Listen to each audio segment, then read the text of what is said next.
ఏలియాకు చెప్పడము, ఏలియా చెప్పిన మాటల యందు నమ్మిక ఉంచటము, ఏలియా చెప్పినది చేయటము, తద్వారా తన జీవితంలో మరి 3.5 సంవత్సరాలు ఒక భయంకరమైన కరువు సంభవించిన సందర్భాల్లో సమృద్ధి కలిగిన కుటుంబంగా పోషించబడిన కుటుంబం ఏదైనా ఉందంటే సారపతి కుటుంబం. ఎందుకంటే దైవజనుడు చెప్పినది చేసింది, చెయ్యమన్నది చేసింది, మొట్టమొదటి తీసుకొచ్చి సేవకు ఇచ్చింది. మంచిది. ఈ దినాన్ని కూడా బైబిల్ గ్రంథం నుంచి కొన్ని మాటలు మనం జ్ఞాపకం చేసుకుందాం. యోహాను రాసిన 3వ పత్రిక 1వ అధ్యాయము 9వ వచనాన్ని మనం చదువుతాం. బైబిల్ వాడికి చదవండి. యోహాను రాసిన 3వ పత్రిక 1వ అధ్యాయము 9వ వచనాన్ని చదవండి. నేను సంఘమునకు ఒక సంగతిని రాసుకుని, అయితే వారిలో ప్రధానత్వం కోరుచున్న దియోత్రేపే మమ్మను అంగీకరించలేదు. వాడు మమ్మను గూర్చి చెడ్డ మాటలు వదులుచు అది చాలన్నట్టు సహోదరులు తానే చేర్చుకొనక వారిని చేర్చుకున్న మనస్సు గల వారిని కూడా ఆటంకపరచుచు వారి సంఘములో నుండి వారిని వెలువేయుచున్నాడు. అందుచేత నేను వచ్చినప్పుడు వాడు చేయుచున్న క్రియలను జ్ఞాపకం చేసుకున్నాను. దేవుడు తన పరిశుద్ధ వాక్కులు మనందరి వెనుకల్లో దీవించును గాక. ఆమె చిన్న ప్రార్థన చేసుకుందాం. పరిశుద్ధమైన తండ్రి, ప్రేమ కలిగిన మా ప్రియ పరలోకపు తండ్రి, ఆశీర్వదించబడిన ఈ యొక్క ఉదయకాల సమయంలో ఈ యొక్క 2వ ఆరాధనలో మీరు తోడుగా ఉన్నారు. పాటల్లో, సాక్ష్యాల్లో, ఆరాధనలో మీ నామానికి మహిమ తెచ్చుకున్నారు. ఈ సమయంలో చదువుకునే వాక్య భాగాలు మీ చేతులకు అప్పగిస్తూ ఉన్నాను. మీ దాసుని నన్ను మరుగుపరచండి.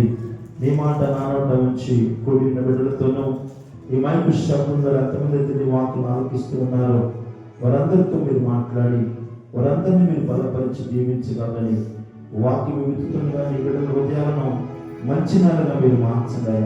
ఎత్తుబడే ప్రతి విత్తనం కూడా మంచి నెలను ఎత్తుబడుతున్న వలె అవి 30ంతులుగా 60ంతులుగా 100ంతులుగా యేసు నామములో ఫలించును గాక. సహాయం చేసి బలపరిచి దీవించండి. నా మాటలు నిష్ప్రయోజనమైనవి, నా మాటలు పనికిమాలిన ప్రభావం, నా మాటల వల్ల ఎవరికి ఎటువంటి ప్రయోజనం లేదు ప్రభావ. నన్ను దూరంగా వాడుకొని అన్నాడు యెషయి, పెదవులు కాల్చిన దేవుడవు, నా పెదవులు కాల్చి నీ బిడ్డలతో సూటిగా తేటగా మాట్లాడి ప్రతి ఒక్కరిని బలపరచగలని యేసు నామములో అడుగుచున్నాము తండ్రి, ఆమేన్. దేవుని బిడ్డలారా, మనందరం కూర్చున్నామండి. ఈ చదవబడిన భాగంలో నుంచి కొద్ది మాటలను మనం జ్ఞాపకం చేసుకుందాం. చూడండి దేవుని బిడ్డలారా, ఈ యోహాను రాసిన పత్రిక, ఈ యోహాను ఎవరంటే యేసు ప్రభు యొక్క సహోదరుడు. యేసు ప్రభు యొక్క సహోదరుడు. బ్రతికి ఉన్నంత కాలము యేసు ప్రభు యొక్క విలువ వీళ్ళకి తెలియలేదు.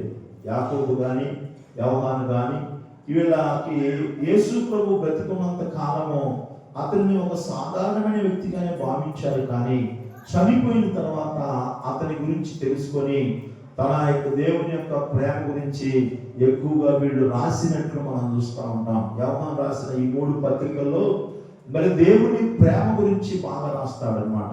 దేవుని పెట్టారా, దేవుని ప్రేమ గురించి ఎక్కువగా రాసిన వ్యక్తి యోహాను అన్నట్లు మనం చూస్తా ఉన్నాం. చనిపోయిన తర్వాత దేవుని నమ్మారు వీళ్ళు, యేసు ప్రభువుని నమ్మారు. ఈ వ్యక్తులు మనం గమనించినట్లయితే దేవుని బిడ్డలారా, ఈ యోహాను పత్రికలో, ఈ 3వ పత్రికలో, మరి ఈ 3 పత్రికల్లో ఒక ప్రాముఖ్యమైన అంశం ఏంటంటే ప్రేమ గురించి రాస్తాడు. ప్రేమ అనే దాని గురించి రాస్తాడు. ఈ 3వ పత్రికలో 3 వ్యక్తులను యోహాను పరిచయం చేస్తున్నాడు. ఈ 3వ పత్రికలో 3 వ్యక్తులు ఎవరంటే, ఫస్ట్ వచనం రాయబడింది గాయు అని రాస్తున్నాడు. గాయు అనే ఒక ఆయన, సంఘంలో ఉన్న గాయు అనే ఒక వ్యక్తికి ఈయన రాస్తున్నట్లు మనం చూస్తా ఉన్నాం. రెండోది, ఈ 9వ వచనంలో దియోత్రేపే అనే ఒక వ్యక్తి గురించి చూస్తున్నాం. మూడవది మనం చూసినట్లయితే ఈ 12వ వచనంలో డెమోత్రియా అనే ఒక వ్యక్తి ఉంటాడు. 3 వ్యక్తులు ఇక్కడ సూచిస్తున్నాడు పౌలు.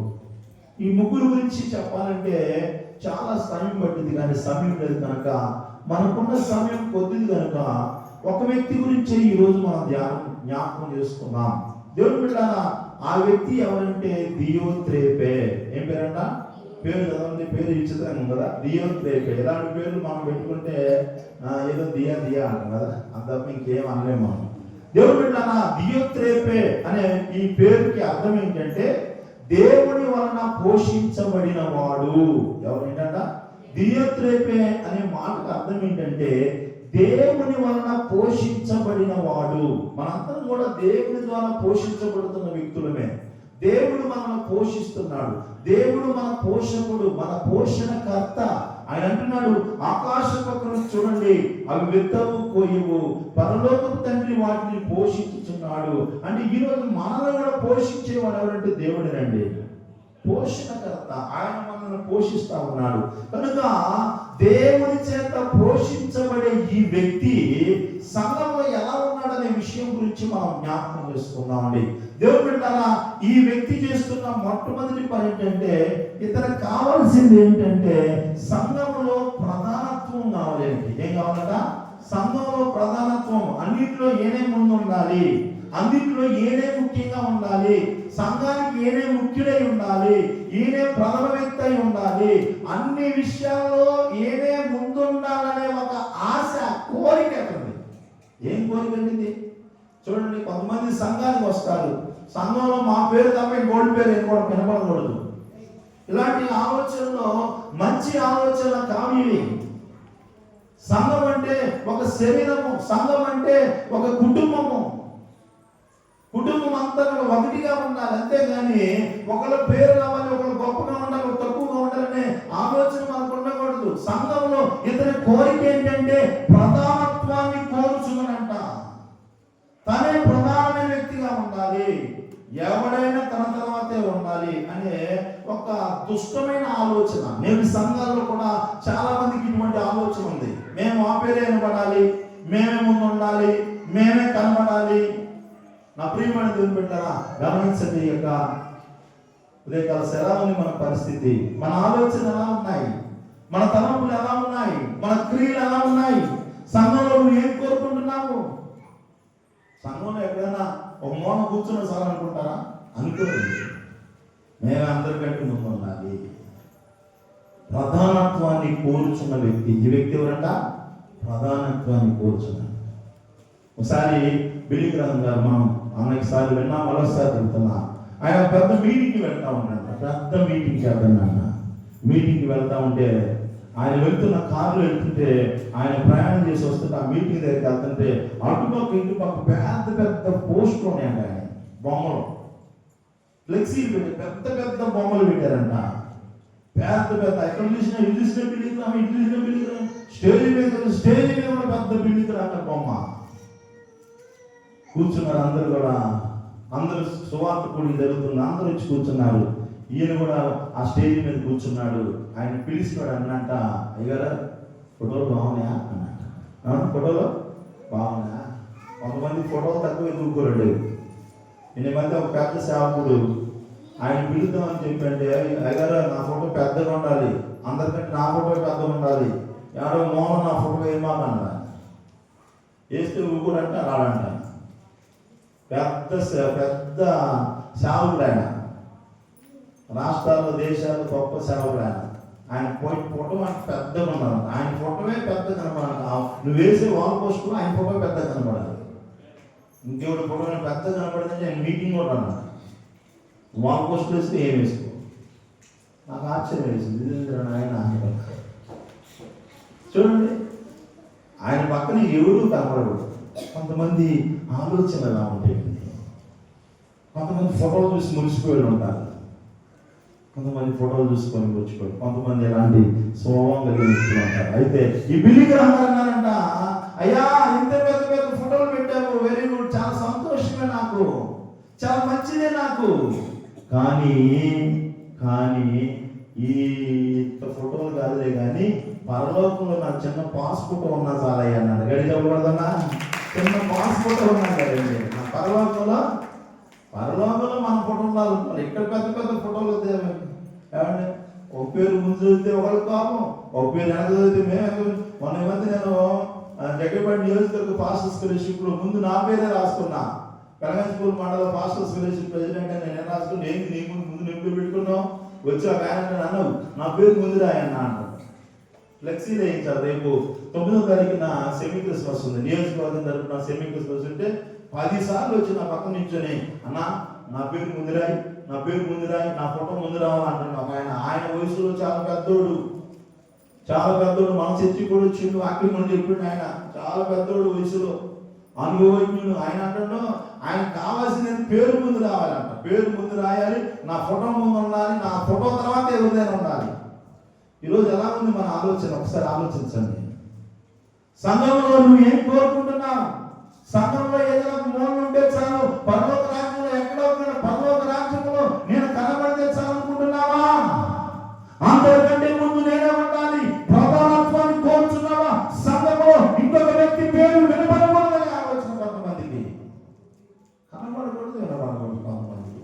వీడు కూడా ఎలా ఉందంట, ఆ రాయించిన మన ప్రధానత్వం కోరుచున్న దియోత్రేపే మమ్మును అంగీకరించుటలేదు. చూడండి, గొప్ప దైవజనుడు యవహాను తన బృందంతో కలిసి సువార్తకని ఆయా ప్రాంతాలు వెళుతుంటే వీళ్ళని రానేయట్లేదంటాడు, అంగీకరించలేదు. మేము వస్తానంటే వదే నేను రావద్దు. చూడండి ఎలా ఉంది ఈరోజు. పరిచయం చేయడానికి ఎక్కడెక్కడో దూరం నుంచి వచ్చి ఆనాడు పరిచయం భారం కలిగి యవహాను తన బృందమంతా కూడా పరిచయం చేయడానికి ఆయా ప్రాంతాలు తిరుగుతున్నప్పుడు, ఆయా ప్రాంతాలు వెళ్తున్నప్పుడు దేవుడి పరిచయానికి వస్తున్న వాళ్ళని అంగీకరించలేదంట. ఇది ఏం కావాలండి?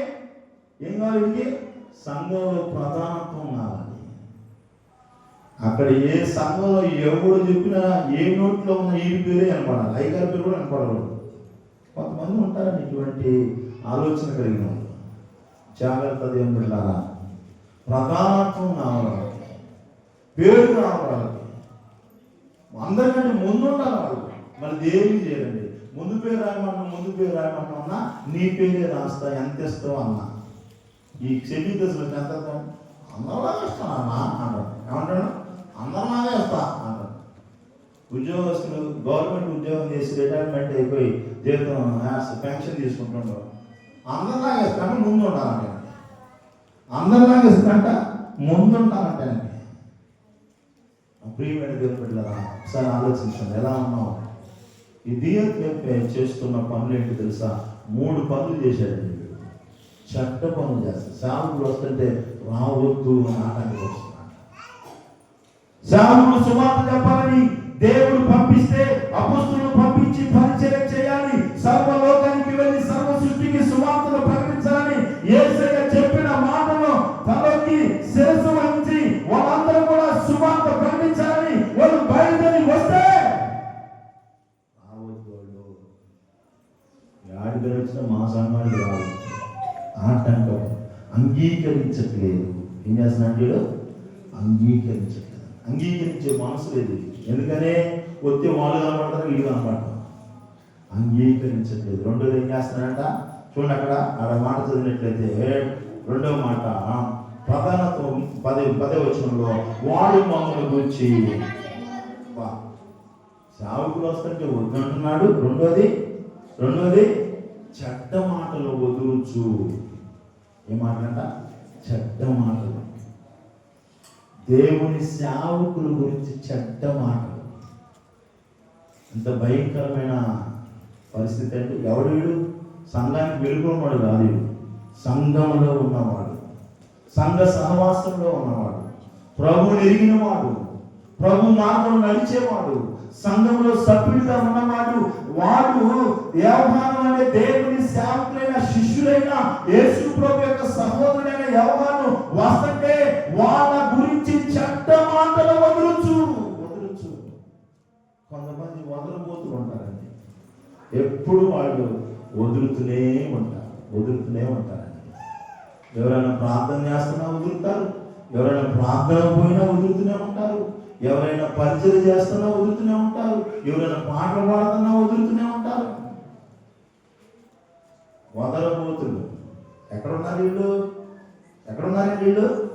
సంఘంలో ఉన్నారు. సంఘంలో వదిలిపోతులు, సంఘంలో ఉన్న వదలబోతులు. ఈరోజు సంఘంలో నువ్వు వదలబోతులాగా ఉన్నామేమో. ఎవరైనా మంచిగా తెల్లబట్టలు వేసుకుంటూ పోతున్నాం మా భక్తులు, పోతుందయ్యే భక్తురాలు. ఏం వదులుచున్నావు? ఈ నోటిలో నుంచి వచ్చే ప్రతి మాటకి దేవుని దగ్గర నువ్వు సమాధానం ఇవ్వాలి. నా నోరులే, నా ఇష్టంలే, నీ నోరు నీ ఇష్టం ప్రభు దగ్గర రానప్పుడు ఇప్పుడు ప్రభులోకి వచ్చావు, దేవుడిని ఎరిగావు, దేవుని ధరించుకున్నావు. ఇప్పుడు ఎవరు ధరించుకున్నా? బాప్తిజం తీసుకున్న ప్రతి ఒక్కరు కూడా క్రీస్తుని ధరించుకొని ఉన్నారు. దేవుని స్తోత్రం, హల్లెలూయా. బాప్తిజం తీసుకున్న ప్రతి ఒక్క వ్యక్తి క్రీస్తుని ధరించుకొని ఉన్నారు. పౌలు అంటాడు గలతీయులకు రాసిన పత్రిక 3:27 క్రీస్తు యేసులో నీకు బాప్తిజం పొందిన మీరు క్రీస్తుని ధరించుకొని ఉన్నారు. ఏం చేస్తున్నారట? క్రీస్తుని 27 ఉంటుంది. క్రీస్తుని ధరించుకొని ఉన్నారు. క్రీస్తు యేసులో నీకు బాప్తిజం పొందిన మీరు ఎవరు ధరించుకున్నారట? క్రీస్తుని ధరించుకొని ఉన్నారు. నేను లోపల ఏముందో కనపడుతున్నా కదా మీకు, మీరు నన్ను చూడవచ్చు, నేను మిమ్మల్ని చూడవచ్చు. లోపల ఏముందో మనకు కనపడదు. కానీ ఏం కనపడింది? ఏం కనపడింది అక్క? పాపం వరద నాకు బాగా కష్టపడి పనిచేసి వచ్చినాను అక్క. ఏం కనపడింది? ఏం కనపడింది అక్క? బాగా 2 పాల్స్ వెయిట్ చేశారు అయ్యగారికి. 2 కళ్ళలో పడిపోయి సరి కనపడవు. అయ్యగారు ఎక్కడికి వస్తున్నాడో మనం హాయిగా ప్రార్థన చేస్తున్నారు చాలామంది. నా కోసం బాగా వాక్యం చెప్పాలి అయ్యగారు, బాగా చెప్తున్నా అర్థమవుతుందా? బాగా చెప్పాలి. మీ ప్రార్థన నన్ను నిలబెడుతున్నారు. దేవుని స్తోత్రం, హల్లెలూయా. ఇంకా చేయమాకండి, ఎక్కడికి వచ్చినప్పుడు మాట్లాడండి, ఇక్కడ కూడా చేయమాకండి ప్రార్థన. అప్పుడే దేవుడు నా గమనించండి, క్రీస్తు యేసులోనికి బాప్తిజం పొందిన మీరు అంటున్నాడు. ఎవరంట? మీరు. ఓ గలతీ సంఘమా, ఓ క్రైస్తవ సంఘమా, క్రీస్తు యేసులోనికి బాప్తిజం పొందిన మీరందరూ క్రీస్తుని ధరించుకొని ఉన్నారు. అంటే ఇప్పుడు లోపల ఉన్న మీరు కనబడకూడదు, బయట ఉన్న క్రీస్తు మీలో కనబడాలి. మీలో కనబడాలి. మీ మాటలు కాదు కనబడాలి, క్రీస్తు మాటలు రావాలి మీ నోట్ల నుంచి. కృతజ్ఞత వచనాలు రావాలి, ఇతరులను బలపరిచే మాటలే రావాలి, ఇతరుని ధైర్యపరిచే మాటలే రావాలి, ఇతరులకి క్షేమాన్ని కలిగేసే మాటలే, కృతజ్ఞతగా పూర్వకమైన మాటలే, ఇతరులకు మేలు కలిగే మాటలే మీ నోట్లో రావాలి. కానీ బూతులు కానీ వదలబోతు మాటలు కానీ మీ నోట రాకూడదు. ఇవి పరిశుద్ధులకు తగినవి కావంటాడు పౌలు. మీ నోట ఏం రాకూడదంట? వదలబోతు మాటలు రాకూడదండి. వీడు సంఘంలో ఉండి వదలబోతు మాటలు వదులుచు. ఎవరి గురించి అంట? సేవకుల గురించి. నాడు కొంతమంది ధైర్యము చేసి సేవకుల గురించి వదిలే వ్యక్తులు ఉన్నారు, సంఘ బిడ్డలను కూడా వదిలే వ్యక్తులు ఉన్నారు. వాళ్ళని చూసి వదులుతూ ఉంటారు. ఏదో ఒకటి కొంతమంది కొన్ని నోళ్ళు ఎలా ఉంటాయంటే ఏదో ఒకటి మాట్లాడాలి, ఏదో ఒకటి అనాలి. జాగ్రత్త, మీ నోరు సరిగా లేకపోతే. ఒక ఆయన వచ్చి ఏమంటుందంట, మీ ఊరు మంచిదేనాయా అన్న. ముసల్దానా, నీ నోరు మంచిదైతే మా ఊరు కూడా మంచిది. జాగ్రత్త, ఒకవేళ ఆ ఊరోడు నీ నోరు మంచిది కాకుండా ఏం చేయకపోవచ్చు, కానీ వేసే మాత్రం ఊరుకోలేదు.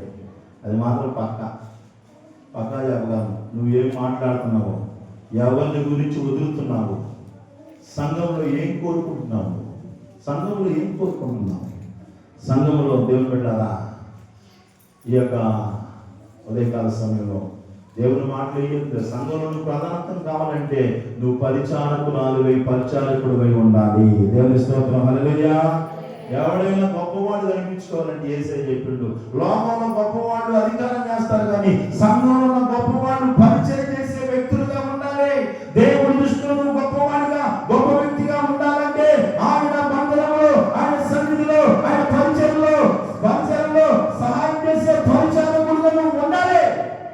అంతేగాని ప్రార్థన చేసే విధానం కాదు, ప్రార్థన చేసే. దేవుని బిడ్డలారా, ఈ వాక్యం చెబుతుంది, వారు మా గురించి చెడ్డ మాటలు వదులుకోండి. దీని గురించి చెప్పడానికి సమయం లేదు, కానీ ఇంకో పని చేస్తున్నాడు వాడు. ఆ పని గురించి మీతో నేను మాట్లాడి ముందుకెళ్ళని ఆశపడతా ఉన్నాను. దేవుని బిడ్డలారా, చూడండి, చదవండి ఆ భాగంలోనే. తానే చేర్చుకొనక వారిని చేర్చుకొన మనసు గల వారిని కూడా ఆటంకపరుచుతూ, సంఘమును ఆటంకపరుచుతూ, దేవుని పని చేద్దామని దూరం నుంచి ప్రయాసంతో భారమనక కష్టమనక అనేక మంది దైవజనులు వచ్చి సువార్త ప్రకటించడానికి వస్తే వాడు చేర్చుకోవట్లేదు, చేర్చుకునే వాళ్ళనే వీళ్ళు చేయరు, చేసేవాళ్ళు చేయని. వీళ్ళు రారు, వచ్చేవాళ్ళు కూడా రాని. వీళ్ళు పోరు, పోయేవాళ్ళు కూడా పోనేరు. ఏసేవ మాట్లాడు, అబ్బాయి శాస్త్రులు పరిచయాలు కాక మీరు చేయమాకండి, వాళ్ళు పరలోక రాజ్యానికి పోరు, మిమ్మల్ని కూడా పోనేరు. కొంతమంది అంటారండి, వాళ్ళు మంచి చేయరు, చేసేవాళ్ళు చేయలేరు. వాళ్ళు ప్రార్థన రారు, వచ్చేవాళ్ళు రాని. ఏదో ఒకటి. ఈరోజు మన జీవితం ఎలా ఉందో ఒకసారి పరిశీలన చేసుకుందాం. ఇలాంటి కోటం అప్పు నుంచే ఉంది, ఇప్పుడు కాదండి, అప్పు నుంచే ఉంది. ఇలాంటి కోటాలు, ఇలాంటి వ్యక్తులు అప్పు నుంచే ఉన్నారండి. సమాజంలో, సంఘాలలో ఒక చీడ పురుగులాగా ఈ దియోత్రేపి అనేవాడు ఒక చీడ పురుగులాగా సంఘంలో ఉన్నాడండి. సంఘంలో దైవజనులను చేర్చుకొనక, అలా చేర్చుకోవాలని మనస్సు కలిగిన వాళ్ళను కూడా రాకుండా ఆటంకపరుచుతున్నాడు. అంటే ఏంటి? సువార్త పని జరగకూడదండి. వాడి ఉద్దేశం ఏంటి? సువార్త పని జరగకూడదు అంటే దేవుని పని జరగకూడదు. దేవుని సువార్త పని అంటే ఎవరిది? సువార్తమ పని కాదు. సువార్త పని అంటే దేవుని పని, దేవుని సువార్త. దేవుని సువార్త జరగకూడదు అనే ఒక ఆలోచన. ఈరోజు దాన్ని దేవుని పని జరగకూడదని ఆలోచన కలిగి అడ్డుపడి ఆటంకపరిచే వ్యక్తిగా నువ్వు ఉన్నావా? ఒకసారి పరిశీలన చేసుకున్నా. ఎవరి పనిని ఆటంకపరుస్తున్నావు? ఎవరి పనిని అడ్డుపడుతున్నావు? ఎవరి పని గురించి వదులుతూ ఉన్నావు? ఒకసారి పరిశీలన చేసుకోవాలి. నీకు చేర్చుకునే మనసు లేదు, నీకు ప్రేమించే మనసు లేదు, నీకు దేవుని సన్నిధికి వచ్చే మనసు లేదు. వచ్చే వాళ్ళని రానికుండా, ప్రేమ చూపించే వాళ్ళని చూపించకుండా, చేర్చే వాళ్ళని చేర్చుకోకుండా అడ్డుపడే వ్యక్తిగా, ఆటంకపరిచే వ్యక్తిగా నువ్వు ఉన్నట్లయితే నిశ్చయంగా దేవుని యొక్క సన్నిధిలో నిలబడతావు, దేవుని యొక్క శిక్షణ పొందుకుంటామని దేవుని మాటలు హెచ్చరిస్తా ఉన్నాయి. దేవుడు అంటాడు, నేను వచ్చినప్పుడు వాడిని ఏమని అంటాడు? నేను వచ్చినప్పుడు వాడిని ఏం చేస్తా? వాడి సంగతి చూస్తలే అంటున్నాడు. ఒక మనిషికే అతను చేసిన పని చాలా కోపం వచ్చినప్పుడు దేవునికి ఎట్లా ఉంటుందండి? ఒక మనిషికి అంత కోపం వస్తే దేవునికి ఎలా ఉంటుందో చూడండి. ఒక సాధారణ వ్యక్తికి ఏమిటి? దేవుడు ప్రేమ గలను అనుకుంటున్నాం, మంచిదే. జాలి గలను అంటున్నాం, మంచిదే. సత్యమును అంటున్నాడు. నేనే మార్గమును, సత్యమును. సత్యం అంటే తప్పుడు రైట్ అంటారు, తప్పే రైట్ అంటారు. సత్యం అది సత్యం. నువ్వు తప్పు చేస్తే రైట్ అంట ఆయన. దేవుడా నువ్వు పాపం చేస్తే రైట్ అన్న ఆయన. సత్యవర్తనుడు ఆయన. ఎవరంట? సత్యవర్తనుడు ఆయన. ఆయన గురించి రాయబడింది సత్యవర్తనుడు అంటే ఆయనకి ఇష్టం. బైబిల్లో చూస్తాం, బైబిల్లో జ్ఞానైన సొలొమోను రాస్తాడు. అవన్నీ చూపించడానికి సమయం లేదు. ఈ ఉదయకాల సమయంలో వాక్యం mention నా ప్రియమైన దేవుడా, దేవుని సువార్త పని జరగకుండా ఆటంకపరిచే వ్యక్తిగా ఉన్నాడు. ఎవరో దియోత్రేపే. దియోత్రేపే గుర్తుంచుకోవాలి. ఈ పేరు ఎవరు పెట్టుకోమన్నాడు? ఎవడు? దియోత్రేపేని పెట్టుకోమన్నాడు. దియోత్రేపే అనేవాడు ఆటంకపరుస్తా ఉన్నాడు. దేవుడు బైబిల్లో మనం చూసిన గమనిద్దరు మాటల తర్వాత చెప్పుకొని ముగించేస్తాను.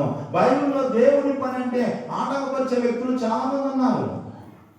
వీళ్ళందరి గురించి మనం చూసినట్లయితే చూడండి దేవుడారా, నెహెమ్యా గ్రంథము 4వ అధ్యాయము 8వ వచనం చదువుదామా? నెహెమ్యా గ్రంథము 4వ అధ్యాయము 8వ వచనం చదవండి కదా.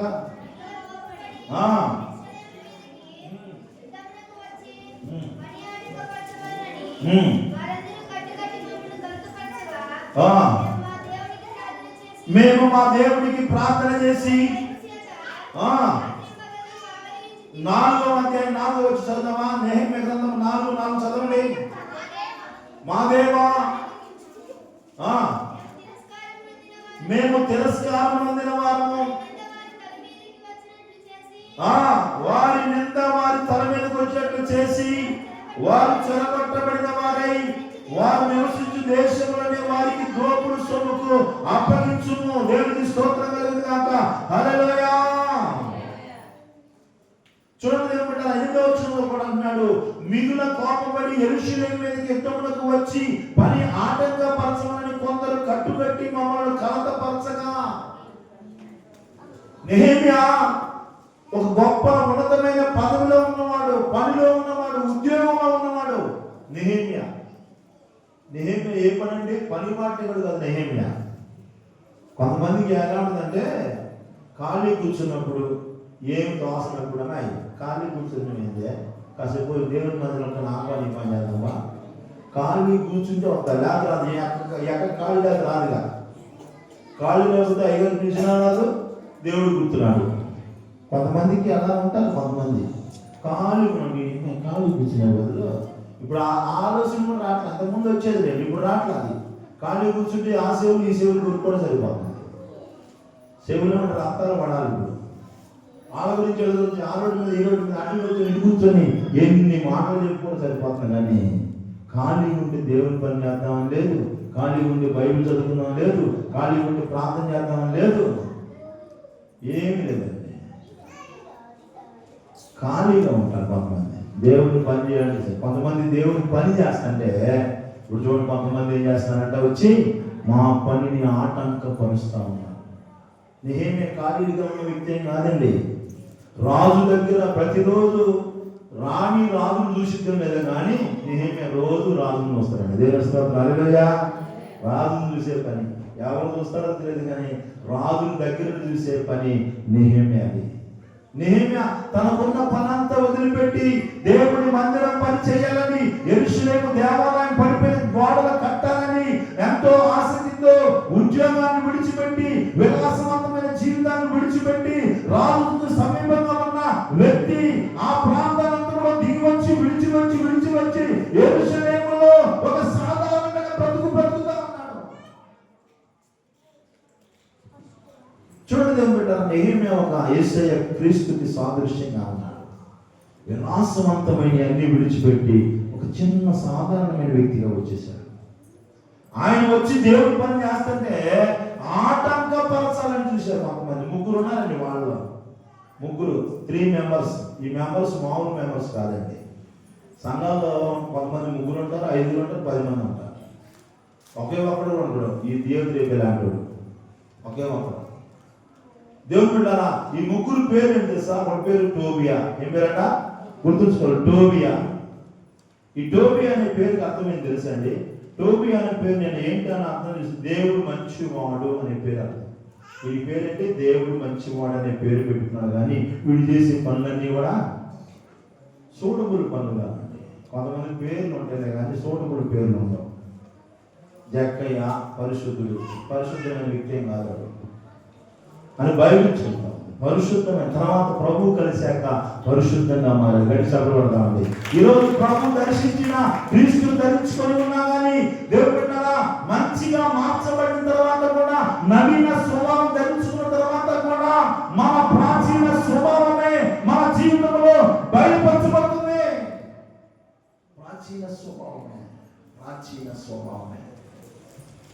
ప్రాచీన స్వభావాన్ని మీరేం చేశారు తెలుసా? పరిత్యజించి అన్నాడు పౌలు. అంటే విడాకులు ఇచ్చేసారు. దానికి విడాకులు ఇచ్చిన అమ్మాయికి చూడటానికి వీడే ఉందా? అబ్బాయి ఇంకోసారి అంగెలు చూసిన నీకు ఉండాలి అంటారు కోర్టులు. విడాకులు ఇచ్చింది ఎందుకో, నీకు నాకు ఏ సంబంధం లేదమ్మా, నేను విడాకులు ఇస్తాను అంతేనా? మళ్ళీ అప్పుడప్పుడు కలుసుకుంటాం కదా.